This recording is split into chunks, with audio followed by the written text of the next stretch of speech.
to my new series. This is called the PS2 challenge, and what this challenge is about is I have to collect every single PS2 game ever released.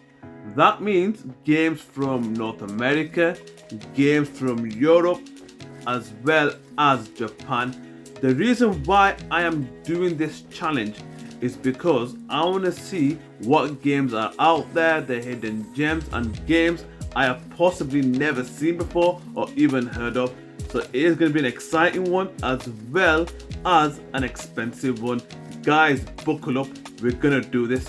As stated before, there were 4,376 games currently released.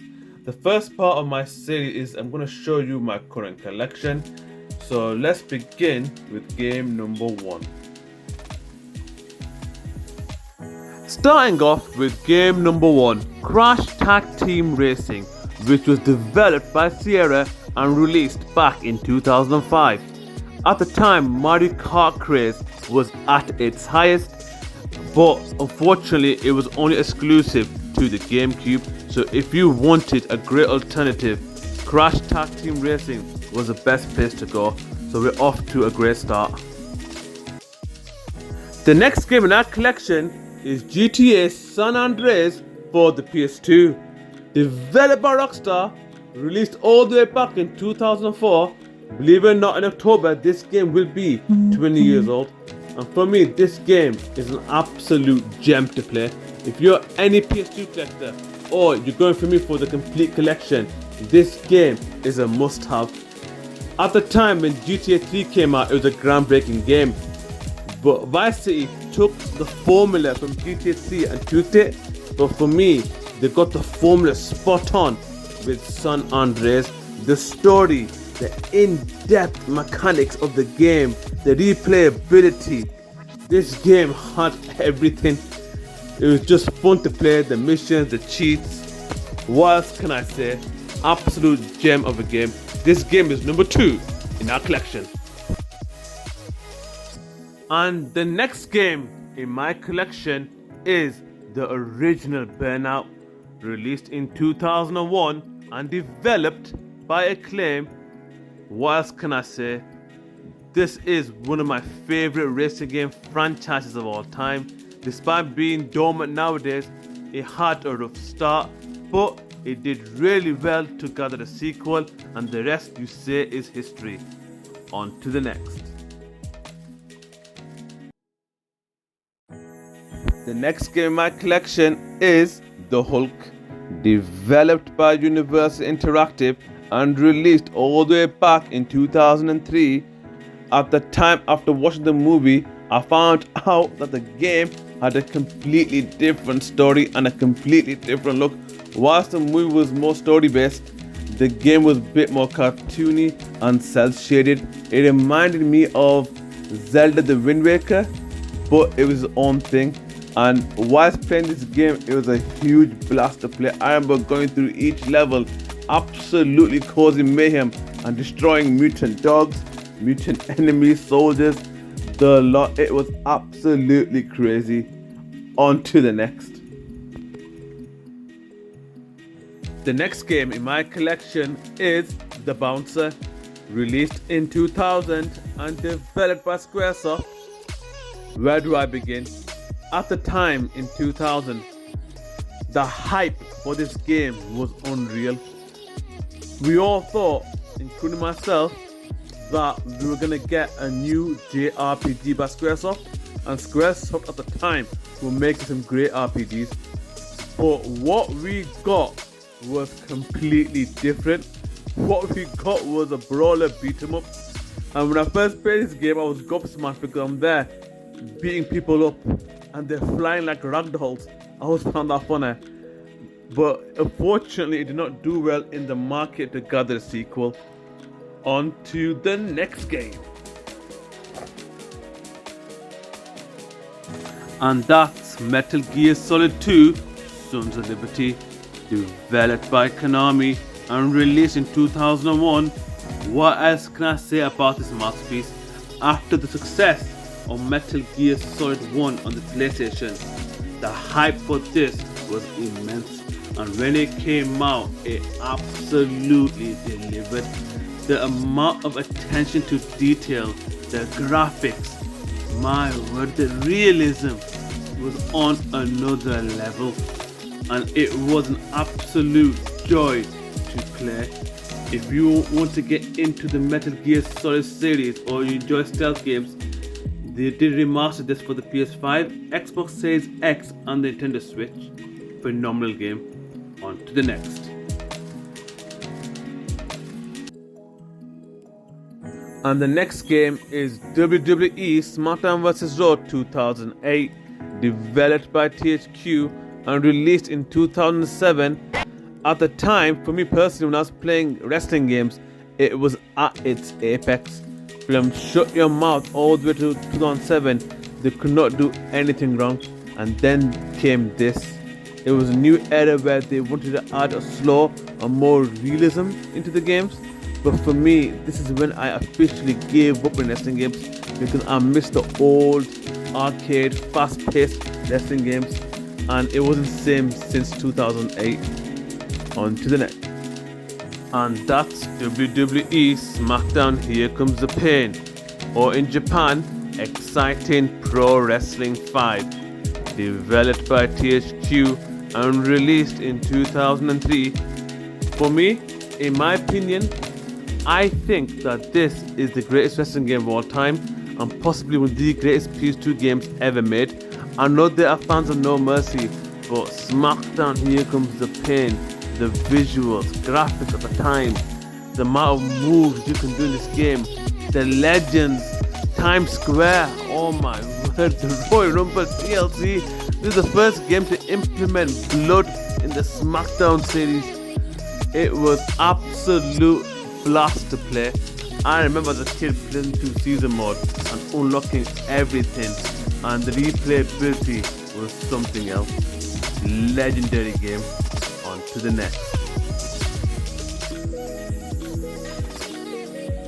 The next game is Jack X Combat Racing, developed by Naughty Dog and released in 2005. This game was bittersweet because it was the last ever Jack game developed by Naughty Dog. I know many are going to say it was Jack Lost Frontier, but that was made by another developer. And as for the last game for the Jack series, it was a racing game, and for me it is a fun racer. I do enjoy the weapons, the crazy storyline, and the replayability was always fun to play. Yeah, it's quite sad to see Jack and Daxter not around anymore, but Naughty Dog, if you do watch this, please bring back the Jack and Daxter series. We want a new franchise and we want it now. On to the next. The next game is Def Jam Vendetta, released in 2003 and developed by EA Big. At the time, this game was meant to be a licensed WCW game, but unfortunately the WWF, known as WWE today, bought WCW, and then they had to change their plans. So what the developers came up with was to put rappers into a wrestling game. It did not make sense, but boy did it work. And I was quite surprised with the amount of wrestling moves that you can do in this game, despite no wrestlers being in the game. But instead, they were licensed rappers. And another thing about having licensed rappers is their music. The music and soundtrack in this game is absolutely brilliant. A fun game to play. On to the next. The next game in my collection is Ratchet & Clank Gladiator, developed by Insomniac Games and released in 2005. For me, I think Ratchet Gladiator is the black sheep in the Ratchet & Clank series, because every time I think about Ratchet & Clank, what I think about is space exploration, different planets, challenges, skill points, and unlocking many weapons. But Ratchet Gladiator takes the element from Ratchet & Clank 3, the Gladiator part of it, and they made it its own game. At the time I was all for it, but it became too one-dimensional, and plus Clank was not a feature player in the game, which is another disappointment. But nonetheless, Ratchet Gladiator is fun to play, and I did enjoy in playing it, but it did not feel like Ratchet and Clank. On to the next. The next game is Harry Potter and the Philosopher's Stone, developed by EA Sports and released in 2004. Now, this game is one of the rarest PS2 games due to the fact that people forgot that it came out. At that time, Chamber of Secrets was out and then came Philosopher's Stone. But what people thought, if you look at the books in chronological order, it's the Philosopher's Stone as the first book and the Chamber of Secrets as the second book. But when it came to the game, it was the other way around, and people thought that the Philosopher's Stone was the older game, which in fact it was the latest game. And this game went under the radar, and now it became quite a pricey game at £50. Bloody hell. But yeah, it is a fun game to play, and I did enjoy it. On to the next. The next game is Ratchet & Clank 2 Going Commando, developed by Insomniac Games and released in 2003. What I say about Ratchet & Clank 2 is that it's one of my favorite PS2 games of all time, and it's my second favorite Ratchet & Clank game ever. I still think that Ratchet & Clank 3 is my number one, but what makes Ratchet & Clank 2 special is after the success of Ratchet & Clank 1, number 2 just made it way more better. It had way more better enemies and weapons, and the exploration was absolutely fantastic, and the puzzles, my word, brilliant game. On to the next. The next game is Dragon Ball Z Budokai, developed by Bandai Games and released in 2002. When it comes to fighting games, especially in anime, none of them come close to the Budokai series. Dragon Ball Z have tried, but they've not reclaimed the magic that was the Budokai. The reason why I enjoyed the game is because of its unique fighting style, so you can fly freely and use the surroundings and take your time to fight your opponent. So you have to be clever and time your attacks, which in its own way is really good and something that was at the time different to other fighting games. So yeah, and yet another great game. The next game is Beyond Good and Evil, developed by Ubisoft and released in 2003. I have to say that I did not play this game when it first came out.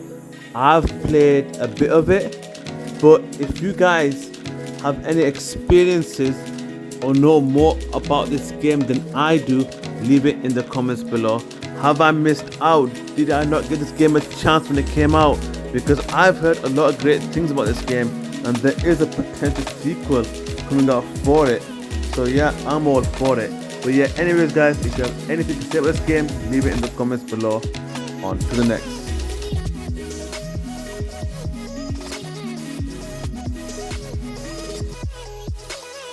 The next game is another game from the Crash Bandicoot series, Crash Twinsanity, developed by Sierra and released in 2005. This game, when it first came out, I liked the concept of Crash Bandicoot and Neo Cortex working together. Despite their conflicts in the past, they've come together to fight a common goal and a new enemy. The game had an awesome soundtrack, and the levels were brilliantly designed, and the enemies were hilarious. I highly recommend, especially if you're a fan of the Crash Bandicoot series, I highly recommend playing this game. Absolutely amazing. On to the next.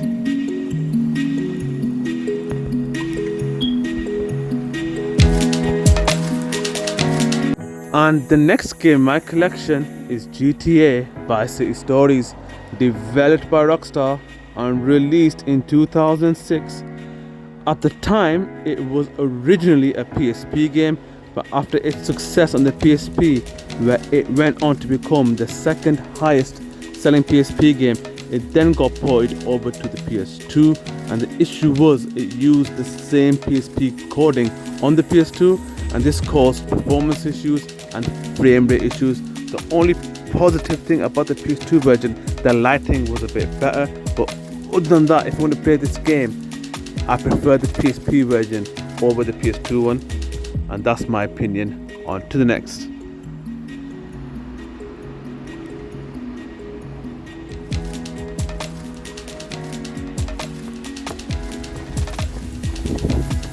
And the next game is Jak 2 Renegade, developed by Naughty Dog and released in 2003. After the more kid-friendly first game, the second game took an absolute U-turn. The game was more dark. The Jak character, after being mute, the second game he was saying some swear words at the time in the kids game that was unheard of. But yet he was a complete dark character, which took me by surprise. And the change of atmosphere, I'm thinking, yep, Jak's gone badass, and that's what I want to see when I mention Jak and Daxter, a more badass characters. But yeah, the game was absolutely difficult but fair, and I did enjoy it so much. On to the next. The next game is Urban Reign, developed by Namco and released in 2005. This game a lot of you might not have heard of, but at the time, for me it was a bad move by Namco to release it at the same time as Tekken 5 and Nina Death by Degrees. At the time, Namco just chucked a lot of games out there, and some of them went under the radar, and this is one of them. Absolute brilliant beat 'em up. The soundtrack, the absolute mayhem you can do in this game, especially in multiplayer, is absolutely insane. And if you have any memories about this game, leave it in the comments below. Fantastic. The final game of this video is Beatdown Fist of Vengeance, developed by Capcom and released in 2005. This game, when it came out, is similar to Urban Reign. There was no promo, no advertisement, nothing from Capcom. It just came out under the radar. If you knew about the game, fair enough, but at the time when I got it, it was a blind buy. And it's not a bad game, but for me, I found it quite mediocre. The loading screens I'm not a big fan of, because for every few paces there's a loading screen for certain areas, which I was not a fan of. But overall, there is a fun to be had, and it's not a bad game, so just give it a try. So that's the end of this video, and up to the final conclusion. So that's the end of the video, guys. So I hope you enjoyed it. So at the moment, we got 20 out of 4,736 games. Yep, we've got a long way to go. If you want to know more about these games, leave it in the comments below. Anyways, guys, until next time, and don't forget to subscribe.